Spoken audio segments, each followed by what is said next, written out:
तर नमस्कार मंडळी, मी नितिशा स्वागत करते तुमचं आजच्या आपल्या नवीन ब्लॉगमध्ये। तर ब्लॉग चालू केलेला आहे 1 वाजता मी। तर आज आहे शुक्रवार आणि रात्री झालेला आज खरं तर खूप मज्जा झाली माझी आणि श्रावची। तर का बरं तर ते तुम्हाला सांगते, ती पण सांगाल तुम्हाला। तर काय झालं, आज सकाळी एक तर आम्ही रात्री पिक्चर पाहिला, तिनं नाही, मी आणि श्रावणीच्या पप्पांनी। तर आम्हाला रात्री उशीर झाला बरं का। आणि माहित नाही सध्या काय होतंय, मला आज असं म्हणजे असं वाटत होतं की आज शनिवार आहे हेच माझ्या डोक्यात, हे लक्षातच नाही आहे की आज शुक्रवार आहे। मी 1 दिवस पुढे चालते म्हणून हे कळलंच नाही। तर आज होता शुक्रवार आणि मी समजत होती शनिवार। तर श्रावणीच्या स्कूलमध्ये शुक्रवारी घातला जातो हाऊस युनिफॉर्म, हो ना श्राव? तर तसं आहे। आणि ना सध्या एक्झाम चालू असल्यामुळं तिच्या पण लक्षात नाही की हा आज हाऊस ड्रेस घालायचा आहे आणि माझ्या पण लक्षात नाही। तर ती रोजच्या सारखी अगदी नॉर्मल युनिफॉर्म घालून, आणि सध्या माहीत नाही काय होते आम्हाला, थोडंसं अगोदर कशी ती लवकर आवरायची, पण आता सध्या आम्हाला थोडासा वेळच होतोय, हो ना श्राव? हां, तर सध्या थोडा वेळच होतोय शाळेत जायला। आणि मग एक तर 10 मिनिट अगोदर आम्ही ही तिथं गेली बरं का। पण जसं आम्ही शाळेच्या जवळ जातोय, गेटजवळ पोहोचतोय, तसं माझ्या लक्षात आलं आणि ती लगेच म्हणली आज कोणता वार आहे मम्मी? मग मी पाहिलं तर म्हटलं आज शुक्रवार आहे, आणि शुक्रवार म्हणजे हाऊस ड्रेस म्हणजे घालवा लागतो त्या दिवशी। बापरे म्हणलं आता काय करायचं। तर वेळ होता फक्त जवळ 10 मिनिटं पण नव्हती बरं का, फक्त 5 मिनिटं कमी होती। तर थांबा, आता दूधवाले मामा आलेत, अगोदर दूध घेते कारण की हॉर्न वाजतोय बाहेरून, दूध घेते आणि नंतर काय झालं ते तुम्हाला सांगते। तर दूध घेतलंय, आता काय झालं ते श्रावणी तुम्हाला सांगेल। काय झालं सांग? आम्ही स्कूल जवळ पोहोचलो, देवदूतचा युनिफॉर्म घालून, आणि मेट्रोच्या जवळ बघितलं तर 2 दादा होते आणि त्यांनी हाऊस ड्रेस घातला होता। मग मी मम्मीला विचारलं आज कोणता डे आहे? मम्मी शनिवार आहे, नाही शुक्रवार आहे। मग आम्ही दोघी तिकडून शाळेच्या समोरून युटर्न घेऊन आलो। तर मग ती म्हणली, मी म्हणलं सोडू का, जाऊ दे आता कारण की एक्झाम चालू आहे, वेळ होईल। तर नाही म्हणली, आणि मग 5 मिनिटं होते ना, आणि तिची स्कूल जी आहे ती घरापासून खूप दूर नाही आहे, जवळच आहे। त्यामुळं मग आम्ही घरी आलो लगेच। तिने एरवी तिला अर्धा तास लागतो, 15-20 मिनिटं तर सहजच लागतात युनिफॉर्म वगैरे घालून रेडी व्हायला, पण आज 2-3 मिनिटात श्रावणी रेडी, हो ना? आणि मग आम्ही गेलो, म्हणजे धावत पळत, इतकी घाई झाली ना आज तिच्या खरंच शाळेत। आणि त्यामुळं मला तर म्हणजे बरं, पेपर कसं गेला? छान गेला का? स्माईल केली म्हणजे चांगला गेला, नाही तर आता दिवाळी जवळ आली आहे, तुमची काय काय तयारी सुरू आहे ते पण सांगा। आणि आम्हाला पण चालू आहे काही करायची आहे, काही असं आहे। मी काही साडी वगैरे घेणार नाही आहे, पण मी ड्रेस मागवलेले आहेत, तर ते सुद्धा तुम्हाला मी कुठले घेतलेत ते पण लवकरच तुमच्याबरोबर शेअर करेन। आणि तुला मला 3 ड्रेसेस मागवले होते, दोन्हीपैकी 2 होते, मम्मीला नाही आवडले। कपडा छान नव्हता, कापड छान नव्हतं, वापस केले। मग आता मला तर तिला कपड्यांपेक्षा जास्त दुसऱ्याच गोष्टींची इच्छा असते, हे ना? ते आता ब्रासलेट, हार, हे जे काही जी मोत्यांची ज्वेलरी, हे जे काही बनवलं जाते ते आता आम्ही घरीच बनवणार आहोत। आणि आम्ही उन्हाळ्याच्या सुट्ट्यांमध्ये तोच आमचा बिझनेस सुरू करणार आहोत, हो ना श्राव? सुट्ट्यांमध्ये तर चला, आज आहे चतुर्थी, तर माझा फराळ वगैरे सुद्धा करायचा बाकी आहे। आणि आपल्याकडे कसं असतं, उपवास जरी एका जणाला असेल तरी सगळेजण मिळून साबुदाणा खातात। तर चला, आता मला करायचं आहे फराळ, श्रावला पण जेवायला देते आणि मी सुद्धा बनवते। बघितलं, ऐकलं का?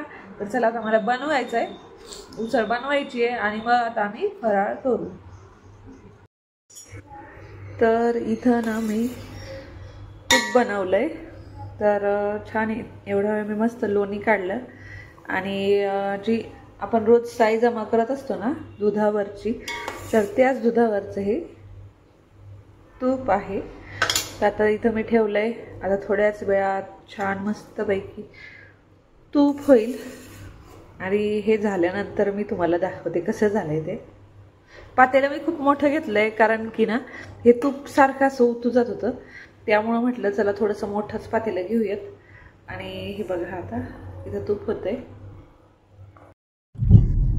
तर मंडळी, काल जो ब्लॉग बनवला त्यानंतर काही एंड केलाच नाही ब्लॉगचा.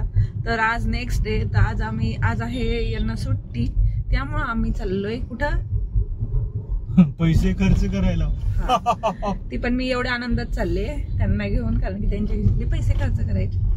तर आम्ही चाललोय डीमार्टला. तर आता दिवाळी तर आलेलीच आहे जवळ, किराणा सामान सुद्धा आणायचं आहे. आणि बघूया तिथं दिवे वगैरे छान भेटतात का डीमार्ट मध्ये, ते पण असतील तर ते पण घेऊया. आपल्याला आकाश दिवा नाही आणायचं ना, आहे ना मागच्या वेळेस आहे आपल्याकडे, पण माहितीये का थोडस दबलं आहे. म्हणजे त्यावर कोणीतरी ओझ काहीतरी ठेवलं वाटतं. गेल्या वर्षी बघा बघा कसं होते. ऊन येत आहे मग आता बोल. हा, तर गेल्या वर्षी आम्ही काही दिवाळी केली नाही, त्यामुळे ते आकाश दिवा सुद्धा बघितलाच नाही. आणि आता मी एका दिवशी बघितला तर तो फार असा दबलाय. तर बघूया, ते जर मला तरी वाटतंय ते चिटकवायचं जे आहे ना ते त्याचं निघालंय.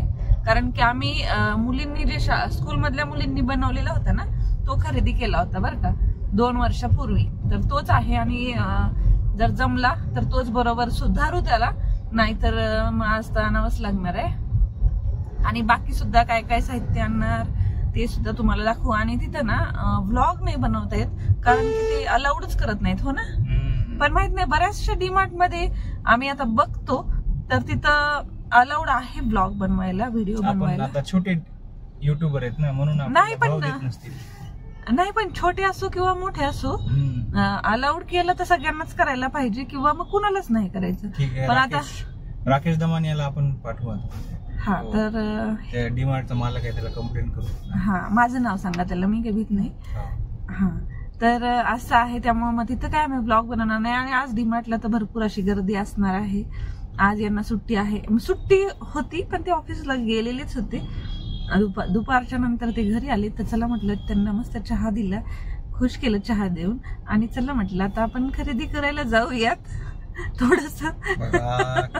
किती मस्का लावून सांगून राहिली ब्लॉग मध्ये.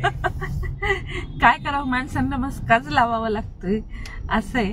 त्यामुळे मग त्यांना मस्का लावला. आली की आपलं दिवाळी निघते पहिली गोष्ट. मग दिवाळी वर्षातून एक वेळाच असते ना मंडळी, त्यामुळे मग दिवाळी. पण आता कसं झालंय, दिवाळी पहिले वर्षातून एक वेळा होती, पण आता दिवाळीच वर्षभर दिवाळी निघत राहते ना, काही ना काही येत जाते. तरी तुमची बायको खूप शांत आहे. हो का, एक्सेप्ट करा तुम्ही. आहे की नाही खरं सांगायचं माहिती. आता आम्ही तर सिग्नलला थांबलोय. आम्ही नागपूरमध्येच सध्या, जायला अजून अर्धा तास लागेल. आणि मग तिथं गर्दी किती असेल माहित नाही, कारण की खूप सारी असणार आहे. फक्त 8 दिवस राहिलेले आहेत. आणि तसं तर आम्ही दिवाळीला गावाकडे जाणार आहोत बरं का, हो ना, पण कधी ते नक्की नाही, पण जाणार आहोत. तर चला, श्रावला सुद्धा तिथं काही शॉपिंग करायची आहे डीमार्ट मध्ये. माझी शॉपिंग झाली. तुम्हाला मी म्हटलंच की मी ड्रेस वगैरे मागवलेले होते. मी म्हणजे यांनी चॉईस सुद्धा यांचीच आहे आणि मागवलेत सुद्धा त्यांनीच. कारण की मी कधीच कुठली गोष्ट ऑनलाईन मागवत नाही. मागवते का, नाही मागवत. त्यामुळे त्यांनीच मागवलेत आणि ड्रेस आलेत सुद्धा. तर पुढच्या ब्लॉग मध्ये ना तुम्हाला जे काही मी ड्रेस घेतलेले ते सुद्धा तुम्हाला तुमच्या बरोबर शेअर करेन, कुठले काय घेतलेत काय वगैरे ते दाखवेन. तर चला, आता सिग्नल सुटलंय, निघालोय आम्ही. तर तिथं गेल्यानंतर जर त्यांनी आपल्याला अलाउड केलं तर आम्ही मध्ये ब्लॉग बनवू, आणि जर नाही केलं तर मग तुम्हाला घरी आल्यानंतर सगळं काही दाखवेन. तर चला, भेटूयात थोड्याच वेळात. तर तुम्ही म्हणाल श्रव कुठे गेले, तर ते बघा, ती मागे बसली. तिला असं आरामात बसायचं असते आणि मिळेल तेवढ्या वेळात मोबाईल सुद्धा बघायचा असतो. त्यामुळे आता ती मागे बसली. तर चला, आता थोड्या वेळात भेटू. तर मंडळी, तुम्ही इथं पाहिलंच होतं की मी डीमार्टला जात होते. अगदी डीमार्टच्या जवळजवळ गेले होते, फक्त 5 मिनटं लागली असती डीमार्टमध्ये पोहोचायला. पण अचानकच आज काय झालं आहे, आज दुपारपासून म्हणजे ती श्रावणी स्कूलमधून आली ना त्यावेळेसपासून तिला थोडंसं पोट दुखणं किंवा मळमळ होणं, उलटीसारखं असं होतंय असं ती म्हणत होती स्कूलमधून आल्यानंतरच. पण मला असं वाटलं ती म्हणजे असंच म्हणत असेल. पण मग नंतर म्हणाली की पोट वगैरे दुखायचं कमी झालं आहे, पण मळमळ होते असं तिचं म्हणणं होतं. पण आता सध्या चालू आहे एक्झाम आणि ना ती काय करते, सकाळी लवकर उठते अभ्यास करण्यासाठी, वाचत बसण्यासाठी. मग एखादा घंटा ती वाचत बसते. पण त्यामुळं का होईना तिचं सकाळी ती लवकर उठते. मला असं वाटलं कदाचित त्यामुळंच तिला तसं होत असेल, झोप पूर्ण होत नसल्यामुळं.